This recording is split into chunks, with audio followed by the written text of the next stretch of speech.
Well, first of all, let me start by praying. Spike Lee and 50 Cent, they took me under their wing. A sibling of mine began to make me go down on them. I would have blood like going down if I sweat. And 50 Cent took me out of the movie. Calamine lotion for me, but she put bleach in it, getting half my face turned black. And the first night I was there, I was raped by my foster brother. Her boyfriend, I woke up and he was fucking off over me, and I started doing coke. By that time, I had developed a drinking problem. I ended up pregnant by him, and he was beating me. And all of a sudden, just a hand comes, boom, like this. Just like a fucking gorilla hand. It just grabbed me, yanked me out. $12,000 of cocaine. And I don't know what came over me, but as soon as I knew he was back, I put that shit in reverse and said, boop, boop.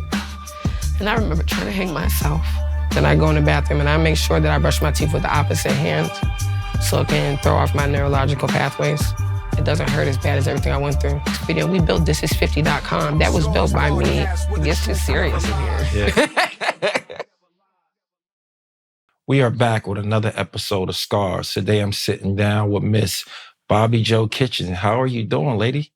I'm doing really good. I'm great and I'm grateful. I'm very grateful. Okay. Yep. Listen, tell us a little bit about yourself.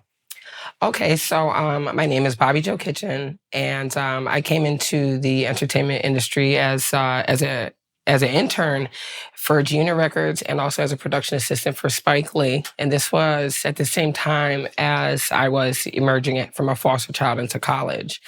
So, I mean, I'll tell you more about like the industry stuff, but as of, let's say I've been in the industry for 20 years, right? So I've done about 20 music videos. I've been in 30 different magazines. I probably did about 5 different movies, 6 commercials, and I have over 200 million views on YouTube for Rihanna parodies. I was recently on the Jay Leno You Bet Your Life show, and but I learned a lot from Spike Lee as far as production. So I love like all the pieces that go into production. So I am a producer as well, and I own EGM, which is I Get Money, and that's because I see money and I get it. No, but we're actually a production company that produces Fiend magazine, Silk magazine, calendars, photo shoots, and campaigns. So I mean, I'm an entrepreneur. But, you know, for the magazines, I'm also the host as well. So I get to get in the mix and, you know, be the press to cover live events and all that stuff. So I'm living a dream right now. I'm not even gonna lie, man. I'm grateful. I can do whatever I want. That's what's up. Yeah. Well, now that you're here, Bobbi, let's talk about some scars. Yeah. Okay. So, you know, first of all, let me start by praying. Our Father who art in heaven, hallowed be thy name. Thy kingdom come, thy will be done, on earth as it is in heaven. Give us this day our daily bread, and forgive us of our trespasses, as we forgive those who trespass against us. Lead us not into temptation, but deliver us from evil. For thine is the kingdom, the power, and the glory, forever and ever. Amen. Amen. So my first scar was before I was even born. It was my mother had to leave my father because my father was abusive. She was pregnant with me and he was abusing her while I was in her stomach, to the point where my mother was starting to begin to be suicidal. She started having suicidal ideologies. So she contacted my uncle and she got away from my dad so she could survive my pregnancy. When she went into labor with me, she brought me back to Luzerne, Pennsylvania, so that my dad could be there. Otherwise, he wouldn't have been present. So my dad's name is Bobby, and my uncle's name is Joe. And my dad, Bobby, and Uncle Joe got into a fight over my name. And my mom, they got kicked out of the room. My mom had me, and she just named me Bobby Joe because my Uncle Joe was like, I'll be damned if her name's going to be Bobby. My mom didn't want to, you know what I'm saying? So she named me after both of them. So my Uncle Joe has been my father figure growing up. So that scar, you know, that scar actually is pretty deep because my mom held on to that, you know, and she told me about it later on in life, how it ate her up. But the first scar that I had after that was when I remember being breastfed till the age of 3. So if you remember being breastfed, that's a little too long. So I call my mom chocolate milk to this day. She hates it.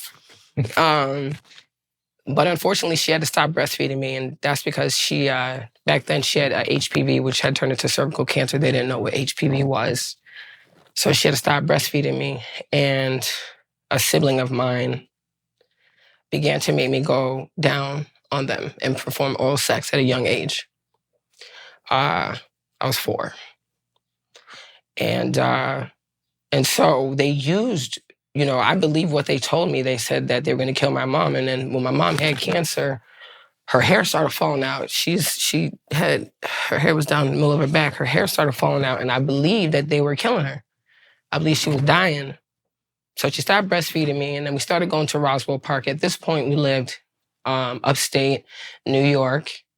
And my mom had to go to Roswell Park. All her hair was falling out. And I was being forced to perform oral sex. And if I would have told my mom, then I was afraid that she was going to be killed. Now, her health was deteriorating, so I was scared for my life. You know what I'm saying? So I thought I was protecting her. And I remember she was the first Black woman to drive bus in this town called Jamestown, where Lucille Ball is originally from. That's the town my mom ran to get away from my dad. So as years progressed, after going to Roswell Park with my mother, she started getting better. I started pushing away, pushing the person away. And over the years, I had developed a very bad stutter where I couldn't even ask for a glass of milk. My hair was falling out. I just developed psoriasis. And my scalp would bleed, like in gym. I would have blood like going down if I sweat. I remember that sibling, they used to like kick me in the face, like down the stairs and stuff like that. Or as soon as my mother would leave, they were, they've dropped the TV on my head, stuff like that, unfortunately. But when I got the courage, after my mother, I got to the age of like 9 or 10, and I seeing that my mother had came through cancer, I told her, and she put that person in a mental facility. And to this day, my mother's my hero. Now, we were living in Jamestown, and so now I'm getting to the age of 10, 11. And at that time, Newshawn Williams had went into that little town upstate and gave all them girls AIDS. That was the town. Wow. Jamestown. So my mom took us out of there. And she moved us to Brooklyn. And I was going to IS 49 on Graham Avenue. And I was like, I was ripping and running with my brothers and sisters and stuff like that. But, I wasn't really a bad kid at all. I never really was in school. I loved school. But the girls were trying to jump me because I was pretty with the blue eyes in school. So my mother, she didn't want me to fight in school. So she wanted to have a meeting with the superintendents in school. And they wouldn't meet with her because the violence was so high. And at the time in 1998, you couldn't go to a school in different school districts. So my mom didn't let me go to school for 2 weeks, and I was taken away for education neglect. Yeah. And that was November 13th of 1998. And my mother fell into crack after that. She lost herself in crack. And I went to my first foster home, and it was in Port Richmond, Staten Island. And I was going to IS 51. And I didn't stay there for that long. That foster mother, she was Guyanese. And it was my first time ever having pepper pot, which I believe is better than oxtail. I don't care what anybody says. And she taught me how to make rum cake. But unfortunately, she was going through menopause and a divorce at the same time. So when I was going to school, something happened. I used to always play basketball and run in the bushes. I'm a tomboy. So I would come out the bushes and my face would just be looking like Hitch. What the hell? But I'd be smiling with the ball, with one eye. And this girl, I guess, was jealous of me, and her mother was a nurse. She said she had calamine lotion for me, but she put bleach in it. So when I put it on my face, it ate my skin, and half my face turned black. Wow. So now, when I was put in foster care, I was put in St. Vincent's Foster Care Services. So, our doctor was 205 Montecute Street, downtown Brooklyn. So it didn't matter where you Staten Island or whatever you report, that's the one doctor, because the agency paid for the doctor. So anyways, we go there, and they check out my face, and the foster mother, the caseworker said to her, okay, that Bobbi Jo can go with you. And my foster mother said she's not going anywhere with me with that shit on her face. And then my caseworker heard that, and she closed her home at that moment. So then they had to bring all my stuff to Brooklyn. Like, it was bugged out. They took me out of that home because she said that. So then I go from Port Richmond to New Brighton, Staten Island. And then this foster home, it was two elderly couple. You could tell that they were retired. I guess they need extra income. So they got me. And, they're, what I'm saying? They're just an older couple. So I just did whatever they said. My mom raised me. I never disrespect any of my foster parents. My mom raised me. They needed the steps cemented. I learned how to do that shit. I'm very willing. Very. So, but after a while, they brought in two boys. One was 4 and one was 5. And them boys was rambunctious like a mug. So they were my responsibility. And I had the energy for them. And I loved them boys. But when they were bad, I used to make them hold them little paint cans. And they were bad as a mug. And then we got their little brother, and their little brother was a newborn. That baby was 2 weeks old, pushing himself up because of the heroin addiction. Wow. That boy was crawling with his hand like the heroin addiction's no joke in that baby boy. So the 4 and 5-year-old, I was always chasing them around, dealing with him and stuff. And I ended up putting together, you got them big puzzle pieces in the back of the backyard. I did the whole backyard like that for them. Wow. Yeah. And then I went away to camp. And when I came back from camp, the parents done tied the boys up and put them up in the bathroom and whooped them. The foster parents. Yeah. So when I got home, I had to pack my bags. And then I was shipped to Central Islip, Long Island. How old were you? At that time, I was 14. So from the age of 12 to 14, I was in 2 homes in Staten Island, in Port Richmond, and then New Brighton. Wow. So, and I still got this. It took a while for that scar to heal on my face too. But when I went to Central Islip, that foster mother was on vacation with her biological kids at Disney, and she left all the foster kids with her mother. And the first night I was there, I was raped by my foster brother. I'm not gonna say his name. I said it before though, online. I think they took that video down. But I was raped before I met her. She was away on vacation. With her biological kids. All the foster kids didn't go on the trip. So we were staying at her mom's house in Central Islip, 111. And she lived on Ferndale. Now, apparently what I found out was that her foster daughter was sleeping with the foster boys, right? And so, there's one super dark-skinned boy. He wasn't getting no play, so he saw me and, whatever. And then there was 2 Hispanic boys, and she was sleeping with the older one, so the younger one raped me too. So there's 2 foster brothers. Now, I was playing basketball, and I did have a boyfriend, but I was not sexually active with him. And I ended up getting pregnant by one of my foster brothers. And I had to get a termination. I was playing basketball, 3 months pregnant at the age of 14 going into 15. She was in denial that her own biological daughter was sleeping with her foster brother. So how is that? Like, she's not that dumb. She would have probably exiled me. I would have got reprimanded. And to be honest with you, I was tired of moving around. The number one reason why is because I just wanted to stay somewhere. I didn't want to move again. And so I told my foster care agency that I was pregnant by my boyfriend, but they didn't tell my foster mother. My foster mother was not nice either. Like, I was like Cinderella. Like, they, like the chicken coops and shit. And mind you, I didn't have a problem cleaning because I'm grown. Like, I don't want to say I'm grown, but like, I still lived by the way that my mother raised me. So I would never disrespect nobody. So I would clean the chicken coop, whatever. And I still had energy. I was playing basketball. After a while, what happened was after school, there's a gap because she was an LPN in Brooklyn. So after school, she didn't really get home till 7. So I didn't ever want to be home after school. So I started playing basketball, and then I started boxing. Once I started boxing, nobody touched me no more. Nobody touched me at all. I would tear out, oof. So, like, when I was in school, it was different because I was dealing with real life stuff at home. So, like, the petty stuff where the girls in school would go rah, rah, rah, bah, bah in your face, I didn't really have time for it because I was getting raped at home. So I would ride their bus and get off their bus stop, and I knew legally that I wouldn't get suspended from school. So I would bust their ass. and I would go to school next day, and they wouldn't be in school, or they'd go to school looking fucked up. Nobody really messed with me after a while when I started boxing, because they started to notice that I just didn't talk a lot. I would just, you know what I'm saying, like, deck you. But I promised myself that I wouldn't get suspended from school because I didn't want to be a failure. Now, I didn't want to be home so much that I became a massive overachiever. I was winning talent shows first place. I was Legal Eagle, Natural Habitat for Humanity. You couldn't see the paint on my wall. I had so many plaques. My foster mother showed up to nothing. She didn't even show up to my high school graduation, but she asked to adopt me before I went to college, and I told her no. I started driving stick shift at the age of 14 when, 15. My mom's birthday was coming up. My foster mother told me she was dead.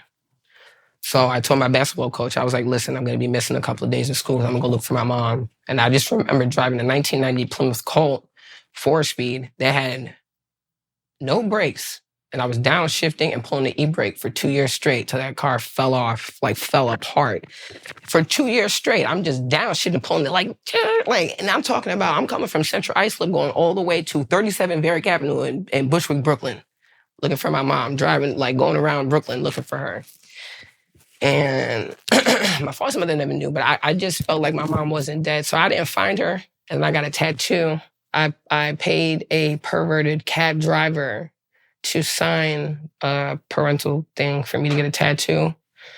And I got a tattoo of my mom's name because after 2 years, I looked to the point where I was on foot. That car fell apart, and I still was taking the Long Island Railroad now. Now I'm walking around Brooklyn.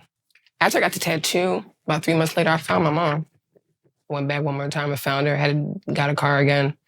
She looked so beautiful. She said, oh my God. Mm-hmm.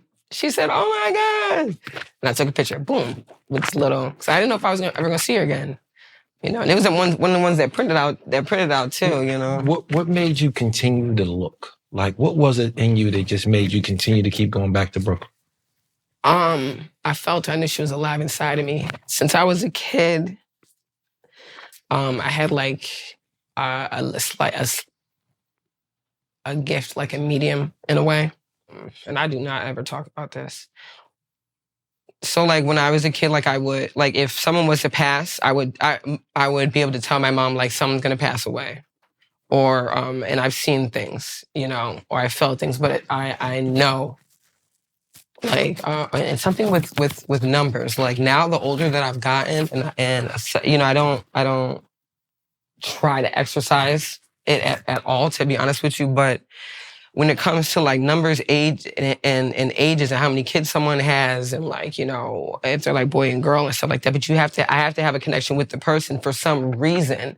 You know, I just, you know what I'm saying, can actually feel or just have like a premonition in a way. A very slight one, and most of it is instinctual, but you don't instinctually know when someone's gonna pass. And it used to creep me out when I was a kid. You can ask my mom, she would tell you that about 3 or 4 things happened where like our relatives died. 2 people died, 1 person died, and stuff like that. And it was just, wow. It was weird. So, you know, my mom, she just told me to, don't be afraid of it. And so I knew. I knew that my foster mother was wrong, and I knew she was alive. I felt it. It's just what I felt. I can't even explain where it came from, but I felt it. I refused to accept that from my foster mother. She looks so beautiful, man. She looked like Angela Bassett. She's so gorgeous. She brown skinned. She looked like me, but she's brown skinned. Her lips are more full, like Angelina Jolie, but she got these high cheekbones because there's Indian in her, or Native American in her family, and you know, and she just, I told her, I said that I would never be the woman I'm supposed to be unless she's the woman that she taught me to be. So she stopped doing drugs. It was hard. I believe that 50% of the people that are in it right now are in it for the money. I'm not gonna lie. I'm not even gonna sugarcoat it. I'm not gonna say it roughly. I think at least 50%. Back then, 70, and they were all not American. 70% of them were not citizens or like American. You know what I'm saying? They were either West Indian or Hispanic or something like that. And there was a few of us in the house. At that time, a child, I believe, was worth $250,000 a year if you were awarded a state, and then they were getting like $500 to $700, and then if you had disabilities, it was like $9 to $11. Now it's way more. I don't even know what we're worth per year from the government, but Okay, so college. All right. So my foster mother, she asked to adopt me at the age of 18 after she didn't show up to my high school graduation. She gave me $250 and I told her no. Took the money down. Okay. Hell yeah. Then we went to, all right, so now we're going to college. So before we go on, did you tell her you found your mom? Because she said your mom was dead. Yeah. Did you go tell her? Yeah. How was that? She's always mad. She was a mean Jamaican. She didn't have no facial expressions. She looked like 50. Stone face. Wow. She was just mad. She always smelled like oxtail too, curry. Okay. But all right, so now at this time, I'm driving and I turned 18 and I forgot about this little part. When I was boxing and I learned how to box southpaw, my trainer was Zab Judah's trainer, Ralphie Delgado, and I was training in the Brentwood Recreational Center, and I was nice. And I would go to basketball practice from boxing, so I'd be taking my hand rest off, running and trying to catch a pass. So he used to have me sparring with the guys, and I'm like left and right, and he wanted me to get my hands registered when I was like, no, I turned 18 and I'm still in high school. I'm going to jail. And I refused to get them registered and praise the Lord, because I had 7 basketball scholarships and I whipped this one girl and she had a couple seizures. They tried to sue me. They tried to say my hands were registered and the gym said, no, but since you can't fight, we can offer you some free lessons. And I lost all my basketball scholarships. And then I'm going to SUNY College at Westbury. Lost 6 months of college. Got a job as a fire guard, working in New Hyde Park. At this point, my mom she's clean, but I was sending her money. You know what I'm saying? I would just send her money, right? So now you got the kids in college who have the parents and they got the credit cards and all this stuff or whatever. And then you have me. I stand out because I'm pretty, but then everyone thinks they're better than me because they have parents and they got credit cards, and I'm working 11 at night to 7 in the morning, a fire guard shift, the overnight shift of this facility, handling the alarm systems. And then I would get off at 7 and go to class, and then have a break in the middle of the day while my roommate had all their frat smelly people in there and all that bullshit.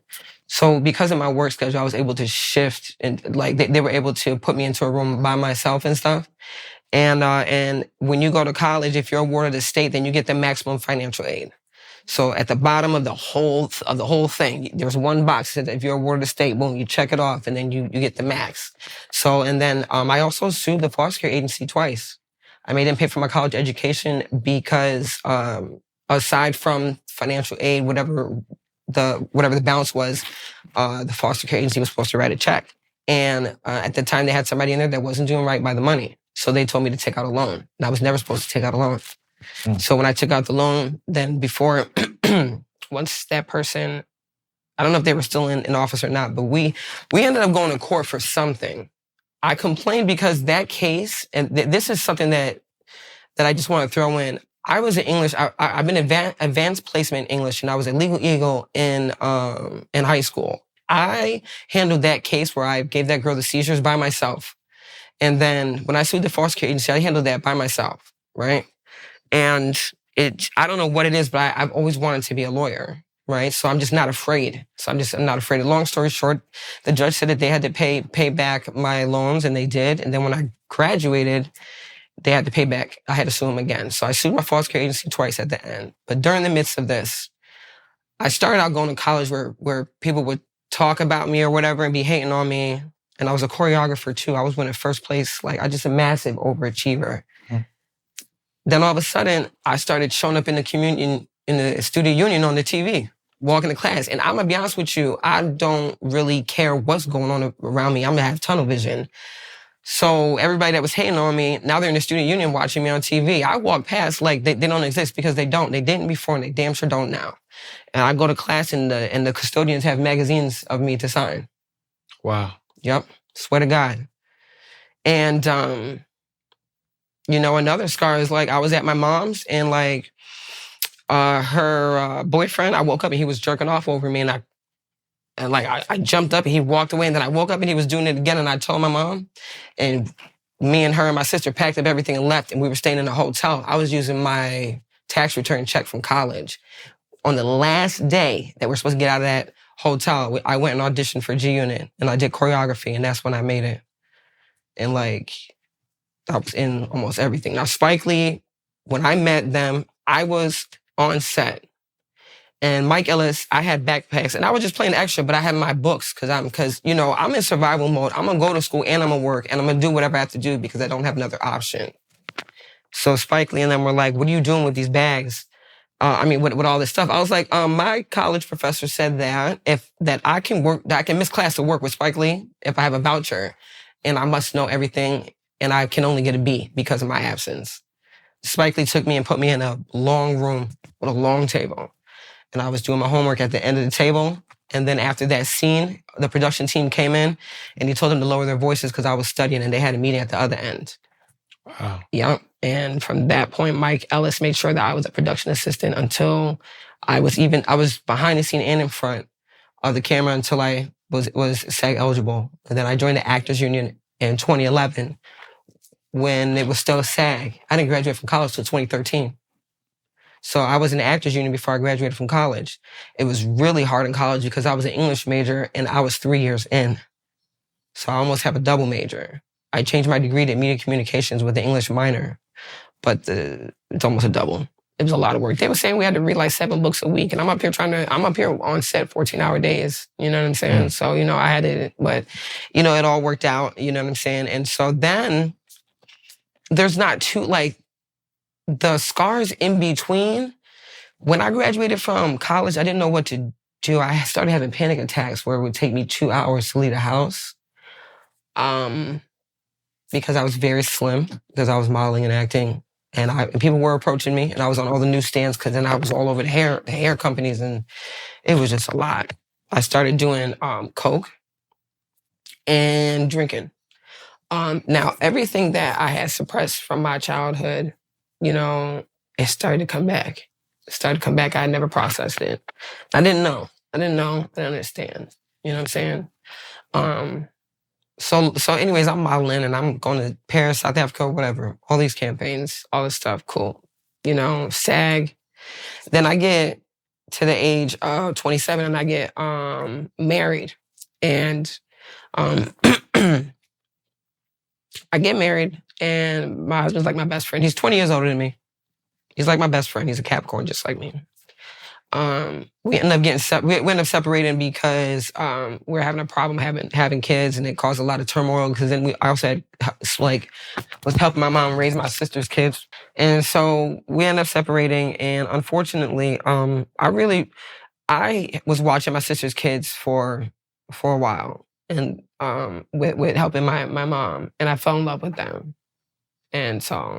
And then also my ex-husband, he hung out with biker dudes, so I would take all the biker dudes' kids, teach them how to drive, and take them, you know what I'm saying, and do stuff like that or whatever, nail salon and all that shit.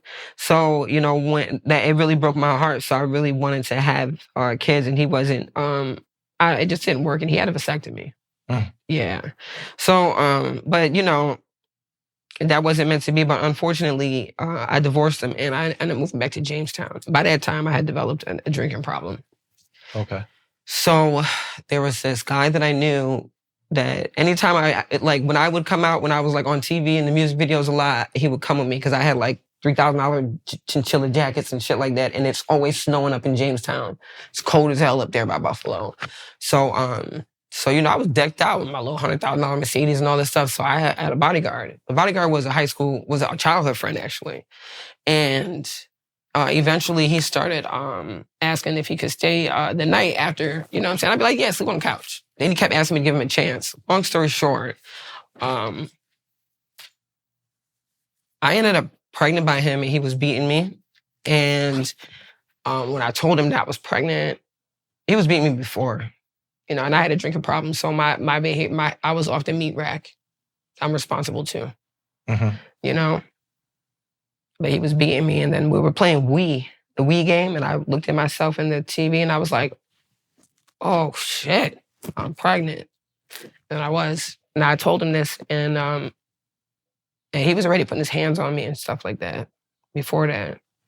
So he wanted me to keep the child, and but he put his hands on me 2 days later. And then I got a termination. I said, if you touch me when I'm pregnant, it's a wrap. And I just remember him hitting me on the porch. And then I remember being in the basement in my underwear. And then Wow.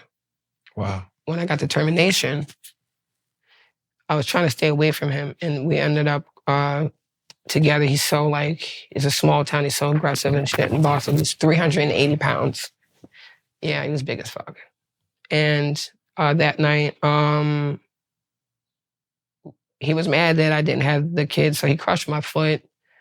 This foot has 2 plates in it, and it has 15 pins in it, and it was broken this way. Wow. So it was Thanksgiving night, and it was brick outside. And so there was a room in that house at this person, his relative's house, where everyone was smoking. So I went up there and I just slid in the doorway, because there was a lot of people sitting. I just wanted to slide in to get in the smoke room. I didn't want to go outside, it was freezing. And all of a sudden, just a hand comes, boom, like this. Just like a fucking gorilla hand. It just grabbed me, yanked me out, and then just threw me to the ground. And I guess he must have thought that I was in dudes' faces and stuff like that. You know what I'm saying? In the guys' faces that were smoking there, but I wasn't. I was right by the door. So then I run in the bathroom, and there's a little, you know how you have a bathroom and there's that little corner where the toilet is? There's a wall. Yeah. Why the hell? This guy comes in the bathroom, I grab a curling iron and I just straight hit him in his face because he's so big, 380, so big. And then I just remember being on the ground and I screamed my foot and he just stepped on it and crushed it. He just went boom. And I looked up and I seen this little white boy in the corner sitting there hiding on the shitter with his pants down. Mm. So now I am crawling out the bathroom with my leg hanging, dragging my leg down the stairs. The white boy comes out and tells him everything that happened. That white boy was killed a couple days later. He was stabbed to death. Wow. After my foot healed, I got a settlement and I did about $12,000 of cocaine and a hotel to stay away from them. Hold on, you got a settlement and you bought $12,000 worth of cocaine? Not in one sitting. Okay. But I ran through. Okay. With the hotel costs and all that. Yeah. So maybe I did 8,000. But in general, I was done. I was dead inside. Because I want to have a kid with my ex-husband, then I go and get pregnant by a guy that's beating me, and then I can't have that kid, and then my foot gets crushed, and I couldn't walk for about a year. So I had to actually stay with him, because I couldn't really walk like that. His sister, God bless her, she helped me and stuff. And then one time I came back in that town, it was after I got away, and he got in the car and mushed my head into the window. And I told him to get out the car, and I'm not gonna front. I ran his ass over. He got out and walked around the back of the car, and I don't know what came over me, but as soon as I knew he was back, I put that shit in reverse and said, boop, boop, and hit him and broke his rib and it knocked his tooth. He was so big that he pushed the car off of him, so I just hit the gas and sped off and drove all the way to Pennsylvania. The first time I was introduced to coke was when I was 19, and my sister introduced it, and it was in Jamestown. You go to the city and do the coke, and then you're addicted. Because the city coke is potent compared to, what they step on and what they can sell it for and stuff like that. So, and I was just numbing everything. And I didn't know what the hell was going on inside. So now I'm just full-blown alcoholic. Now I'm getting DWIs. Now I'm an alcoholic. Right? And then it becomes a blur. Now I'm doing coke and stuff like that. You know what I'm saying? And drinking. And I never did heroin or nothing like that. But actually, no, I had heroin in my system because I did coke and somebody put heroin in my system. When they did surgery on my foot, they told me that I had heroin in my system. I almost lost my shit. It didn't make a difference though, because it was too late. You know what I'm saying? But long story short, those are the results of not coping or processing now childhood traumas. Now we got adult traumas on top of not processing childhood. You can't even touch the adult traumas until you process the childhood traumas. So I'm not equipped. I'm just not equipped. So by the time I got my 3rd or 4th DWI, this is my 5th one. I got 5 total. Okay. Yep, 5 total. I'm on my last year of probation right now. Now I'm full-blown alcoholic to the extent where I have drank myself into borderline personality disorder. So I have borderline personality disorder, severe depression, chronic PTSD, and anxiety. And when I would PMS, because it's a chemical imbalance, it would trigger me really bad, and I couldn't deal with my emotions because everything would always come from all the way back. So it's not like, and that was my chronic PTSD. Pain, if deep enough, would go back to the back to the source. It would go back to the it'll just be as real as the first time, at that magnitude, that depth. That it hurts like the first time every time. That shit is so exhausting. Wow. So exhausting. I tried to hang myself. I was in a mental facility about 8 times. I was in rehab 4 times. And when I put myself in, a couple times it was not voluntary. The last couple times in the mental facility, it was voluntary. But I didn't know what was wrong with me. And then the pain was so overbearing, and then I couldn't. And then I was addicted, so I was trapped in this addiction. Right? And when you're trapped in an addiction, oh my God, with trauma, so it's like mental and addiction, it's like a chain. You can't be sober without mental health, and you can't have good mental health if you're not sober. So I had to go from rehab to mental facility, and I just kept, after a while, I was just like, I'm going, because I knew I was getting closer. You know what I'm saying? Like, I really knew I was getting closer. And, it's just, now I have 17 months. And I'm grateful. Congratulations. Thank you. But I had to change my life. I just remember, like, before me getting clean, I have notebooks that are stacked up in my apartment. And I was just writing down for months, in the name of the Lord, I rebuke the devil.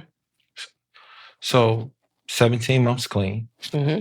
Take me through a day. Like, how do you start your day? Oh, shit. Now, like, now that you're clean, like, how do you continue to stay on that road of staying clean? They want to know. I get up between 3 and 4 in the morning. Okay. Yeah. I make sure that I'm praying by 4:44. I slide off the bed. I get on my knees as long as my bladder can hold. It's a fight. It's either my knees or my bladder. I run to the bathroom, go back to my knees or whatever. As long as it ain't running down my leg. Mm-hmm. I'm just joking. But we've been so serious. So yeah. But yeah, so I pray, and then I stretch. The first thing I do is I get on the floor and I stretch. I put on Motiversity, and then I started listening to motivational speaking in the morning. And I stretch my back, my body, and all that. And I turn on my sauna, and then I do some kickboxing. After that, then the sauna's ready. Then I get in the sauna. Then I go in the bathroom, and I make sure that I brush my teeth with the opposite hand, so it can throw off my neurological pathways. And then I look in the mirror and I say, I love you to myself 10 times. I take 25 deep breaths. And that triggers your pathways, like your whole body starts tingling. And then the 25 deep breaths, that amount of oxygen you're putting in your brain at that moment, you're really, really, really opening up your mind. And then after that, then I take a cold shower. While I'm in the shower, I say Our Father, the prayer. That's how long I got to stay in there for, at least 1 Our Father. And then after that, then I smoke some weed. Okay. True story. Yeah. Okay. Yeah. Then I'll make my tea with my ginger, my turmeric, and the lemon, and you know what I'm saying. And I just I try to pace myself. I try to be present. Make sure that I'm aware of the signals of my body if something is bothering me, because with a borderline personality disorder and just not coping. It's like I have an out-of-body experience when I get emotional or hurt. And there's this, it's like I have to take my time. A lot of times when something happens, I don't feel it immediately. I don't know how to. And that's very dangerous. Very dangerous. So being present with myself and making sure that I train my mind that my mind doesn't train me because all it knows is really drug use and survival mode. It's a reconditioning that is necessary. So I have to change completely. Absolutely. Yeah, totally. And be willing to, and be uncomfortable every day. And I'm okay with that. It doesn't hurt as bad as everything I went through. Oh yeah. So I right now I go to I have a therapist. And I'm on meds. I'm on Prozac, and I'm on like hydroxyzine. That's for anxiety and stuff. It helps me sleep. But yeah, I see my psychologist every week, and I just graduated from one program.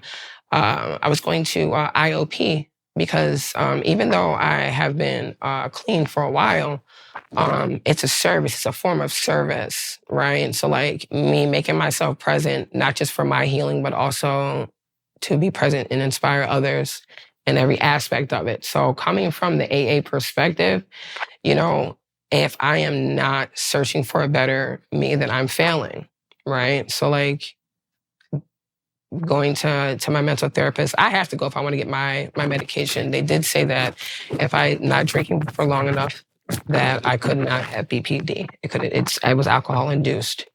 So I'm getting ready to start doing some dialectical behavioral therapy.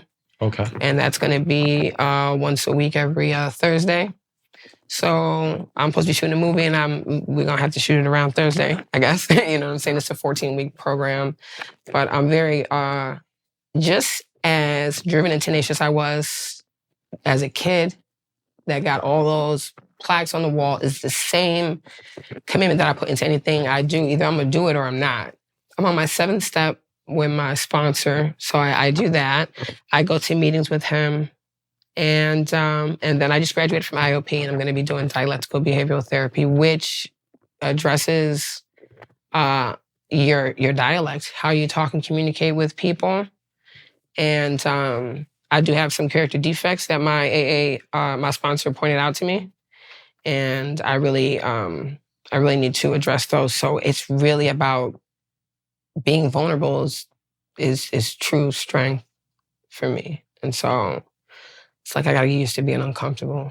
I would isolate, you know what I'm saying? But I would disassociate so bad. I just couldn't connect. I never even, it's like when I would feel emotions to the extent of pain, because that's something that would bother me.